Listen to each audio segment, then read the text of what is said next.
नमस्कार, मी डॉक्टर प्राजक्ता शिंदे, स्त्रीरोग वंध्यत्व व लॅप्रोस्कोपिक सर्जन, प्री व IVF शिरोळ। आज मी तुम्हाला IUI आणि IUIचे फायदे या विषयावर सांगणार आहे। तर IUI म्हणजे काय? ही प्रोसिजर पाळीच्या दुसऱ्या किंवा तिसऱ्या दिवशी आपण सुरू करतो।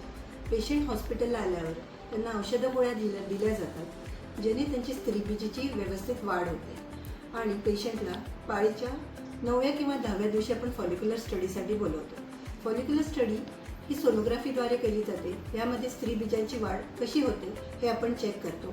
1 दिवसाआड चेकअप होतो। ज्यावेळेस बीजाची वाढ आपल्याला हवी आहे तशी झाली असेल तेव्हा पेशंटला ट्रिगर दिला जातो। ट्रिगर म्हणजे एक इंजेक्शन असते, ज्याच्यानंतर साधारण 36 तासांनी ओव्ह्युलेशन होते, म्हणजे स्त्रीबीज बाहेर पडते। तर पेशंटला आणि तिच्या नवऱ्याला आपण 36 तासानंतर परत हॉस्पिटलला बोलवून घेतो। पेशंटचं ओव्ह्युलेशन झाले का नाही हे चेक करतो आणि तिच्या मिस्टरांना धातू कलेक्शन केलं जातं व ते सेंट्रिफ्यूज करून आपण कॉन्सन्ट्रेटेड स्पर्म्स IUI कॅथेटरद्वारे युट्रसमध्ये ट्रान्सफर करतो। त्यानंतर साधारण 1 तासभर पेशंटला रेस्ट करायला सांगतो आणि पेशंट घरी जाऊ शकतो।